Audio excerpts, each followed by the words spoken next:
Assalamu alaikum guys, welcome back. This is your instructor Shafat Khan on your screen, and now guys we are going to continue with the crash course of chemistry that we started out. Okay guys, so basically AS chemistry, and we did talk about the ionization energies and stuff, right? Today we are going to talk about the successive ionization energies and their trends, and how you are going to use the data of the successive ionization energies to infer to which group that particular element belongs. Okay, so let's begin. First of all, a quick recap of what the successive ionization energies were. Okay, so what does the term successive ionization energy mean? You guys remember what first ionization energy was, right? First ionization energy is the energy needed to remove 1 mole of electron from 1 mole of gaseous atom to form 1 mole of gaseous univalent positively charged ions, right? Now, successive means that the ionization energy that is in succession, that is in a chronological order, okay, that is one after the other. So now over here, for example, this M gas, this is the gaseous atom that I have. This gaseous atom, if you provide first ionization energy to it, you will remove 1 mole of electron from it. And as soon as you remove 1 mole of electron, you will get a univalent positively charged ion, right? That's the energy that you provided is going to be the first ionization energy. Clear? It's a quick recap of what we've done. Then if I provide more energy to the positively charged ion and remove 1 mole of electron additionally from that ion, I'll get a divalent positively charged ion, and this time the ionization energy will be the second ionization energy, not the first ionization energy. Why second ionization energy? Because I got an ion that had a charge of +2. Okay, then if I give more energy to this divalent ion, alone, okay, then I'll remove 1 more electron from this divalent ion, here it is, and the charge that it will get is going to be +3, because I've removed another negatively charged ion, right? And as soon as the charge is removed, that electron is removed, the charge has become +3, and since the charge is +3, that's why the ionization energy is third ionization energy, because it's the third electron that I have removed. And then fourth ionization energy, it can go on to fifth ionization energy, sixth ionization energy, and so on. Now guys, the very important thing to understand over here is that this fourth ionization energy over here, it is just the energy of this arrow. Okay, what do I mean by this arrow? Meaning it's just the energy that I provided to this ion alone, not the entire energy, okay? It isn't the addition or the summation of all of these energies collectively. It's just the energy that I've given over here in this arrow. Similarly, this energy, second ionization energy, it doesn't add to it the first ionization energy, but rather it's just this energy that I have given to this positively charged ion additionally. Alright? Now, so this was about the successive ionization energies. How do these successive ionization energies, how do they compare with one another? Okay, so basically, let me explain this to you guys. The basic trend over here, before I explain this trend that I've noted over here on top, I'll need to explain it through a diagram. Okay, so for example, this is the nucleus, and around the nucleus, this is our first shell, this is our second shell. And let's assume we've got a few electrons in the second shell, and then we've got some certain electrons over here. All right, now in the first shell we've got 2 electrons, in the second shell we've got, let's say, 3 electrons. Okay, now, and this is the atom that we have, so 5 electrons in total. So what atom is it gonna be? What's gonna be the proton number of this atom? It's gonna be 5, because the electrons are 5. It's an atom. And remember guys, all of these ions that I've taken, their states are gaseous. Okay, do not forget their states. They cannot be liquid, they cannot be aqueous, but rather they have to be gaseous ions, okay? Or they cannot be aqueous, they have to be gaseous.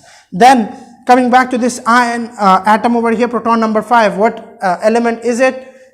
Hydrogen, helium, lithium, beryllium, boron. It's boron, right? Boron. And it belongs to group 3. Group 3 because it has 3 outermost electrons. Now, this atom that I have over here, if I give it enough energy to this outermost electron, and that energy excites the electron, provides it enough energy to overcome the nuclear attractive force and escape out, that energy is going to be your first ionization energy, right? And I'll be left with a positively charged univalent ion, correct? Then if I give more energy to that particular, and okay, let me just draw it over here, the ion that I'll get after giving the first ionization energy. All right, so this is the ion that I have. Now it's positively charged. It's let's somewhat like this, B positive ion. Now to this B positive ion, if I give more energy to remove out this electron, what do you guys think? Will it be easier for me to remove this electron than the first electron, or will it be more difficult to remove this electron? Well, in order to understand that, we need to see the proton number in the nucleus. The proton number was 5. There were 5 positively charged ions in the nucleus, and initially there were 5 electrons, but now there are only 4 electrons. So 5 protons initially were attracting 5 electrons, but now the proton number is the same, but the electrons have reduced, 4 electrons.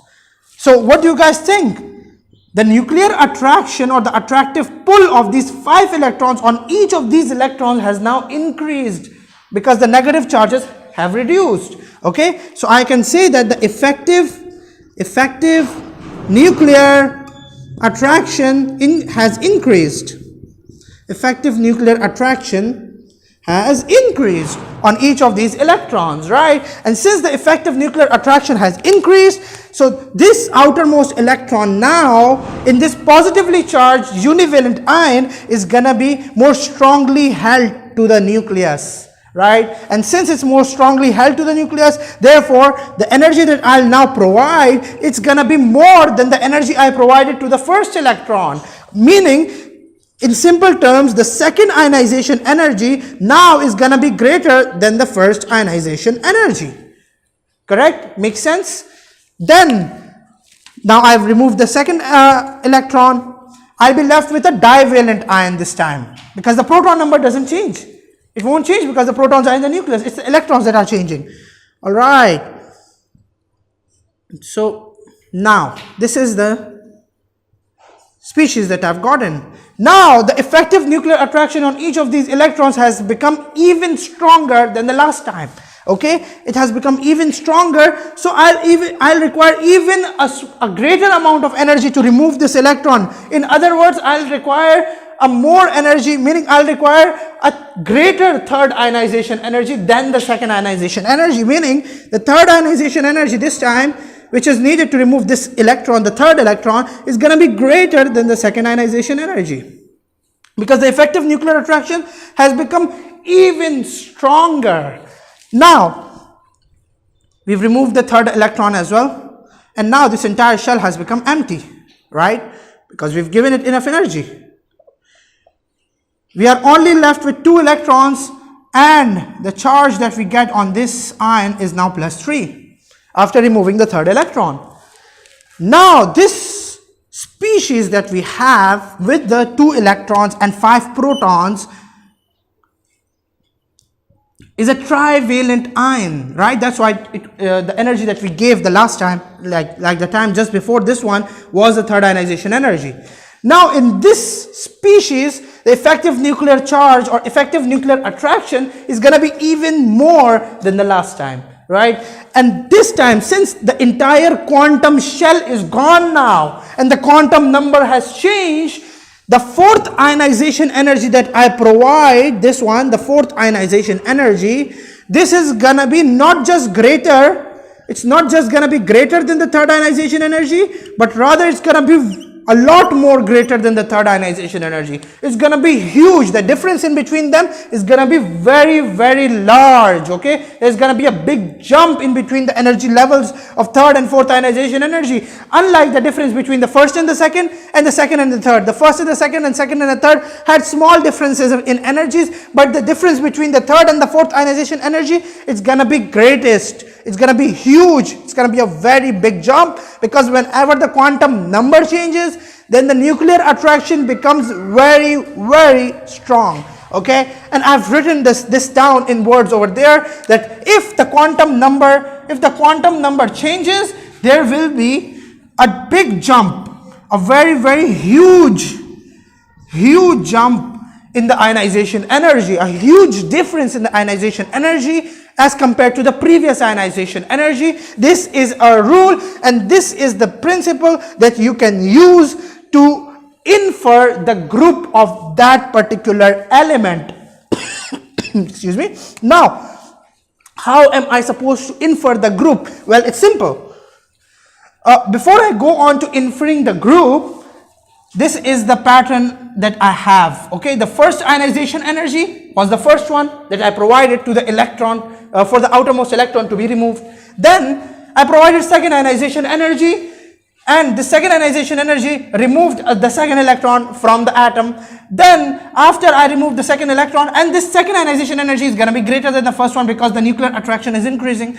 Then the third one, since the third one was also being removed from the same shell, same outermost shell, therefore it's also going to be greater than the second one, but it's not going to be significantly large like that. There will be a big difference, but not a very big difference. Okay, so these differences and these differences are not going to be very big. Okay, they're just going to be small differences in between the ionization energy, but a significant amount of difference or significant change would be observed over here. The fourth ionization energy is going to be way greater than the third ionization energy. Okay, so first of all, the first thing to remember from here is that successive ionization energies, they keep on increasing as you go down, as you increase the successive ionization energy number. Okay, meaning the second one is going to be greater than the first one, the third one is going to be greater than the second one, the fourth one is going to be greater than the third one. But whenever the quantum number changes, then there is always a very huge difference in the ionization energies. And now guys, this ionization energy after which there is a big jump, this ionization energy after which there is a big jump, this is the group number of that element. Group number of that element. And why am I saying that? Because if you look at it, boron, this element boron, it belongs to group 3. And this is your third ionization energy. So third ionization energy means group 3. Okay? So, and boron is in group 3. So this ionization energy after which there is a huge jump is the ionization energy which is the group number of that particular element. Now, I've given a few examples over here, and let's look at these examples, and this is going to make it even clearer. Okay, so now, first of all, this is first, second, third, fourth ionization energies. This is beryllium. Okay, now in beryllium, what happens over here is that this is the first ionization energy, 900. The difference between, and from 900 you go on to 1700, and after 1700 you immediately go on to 14,000. 14,000. Oh, what's this? It's my, oops. Sorry, ignore that. Okay, now this is 14,000. This is 14,000. Okay, 14,000 is a very huge jump as compared to 1700. Oh, actually that was my cat Raja. Okay, just ignore it. Okay, now this 14,000 is a huge difference, a huge jump. Okay, as compared to 1700, and then after 1700 it's 21,000. Still it is still in the thousands, right? The difference is not that huge, but the difference in between these two ionization energies, this is the biggest jump. This is where the big jump occurs. So the second ionization energy is after which the big jump arises, right? So this is the group number of beryllium, and we know from our periodic table that beryllium belongs to group 2. Similarly, boron, we just discussed the example of boron over here. Let's look at the actual numbers in your data booklet. The first ionization energy is 799 kilojoules per mole. Then 2420, of course, it's the second ionization energy. It's going to be greater than the first ionization energy, correct? Then 3660 is still greater than 2420. But after 3000, it immediately shoots up to 25,000. Excuse me. This 25,000, that's the biggest difference, the biggest jump arises over here, meaning immediately after the third ionization energy, there's a huge difference in the ionization energies. So boron, since it's after the third ionization energy, belongs to group 3. Sodium, 494. Immediately after 494, you reach into 4,000, meaning you increase almost like 10 times. The ionization energy increases 10 times. And then it's 6,000, still comparable to 4,000, meaning, now see guys, the electrons which are removed from the same shell will have somewhat similar ionization energies, but the electrons which are removed from a different shell will have a much greater ionization energy, meaning from an inner shell will have a greater ionization energy. So over here, 494 to 4,000, this difference is the huge, which is the biggest, right? It's a huge difference as compared to the other ones. Okay, the other ones are smaller differences. So therefore, since it's after the first ionization energy, sodium belongs to group 1, and it does. Right? It does belong to group 1, as you know from your periodic table. So this kind of sums up. I told you about the effective nuclear charge. Effective nuclear attraction increases because the positive charges become greater than the negative charges. Over here, we talked about the effective nuclear charge as well. And this effective nuclear charge, the increase in the effective nuclear charge is actually the major reason why this successive ionization energies, they progressively increase. Okay, and this pretty much sums up all, pretty much everything about the successive ionization energies. And we'll talk about the next topic in the next video. This was lecture 6 of our AS Chemistry crash course. Thank you.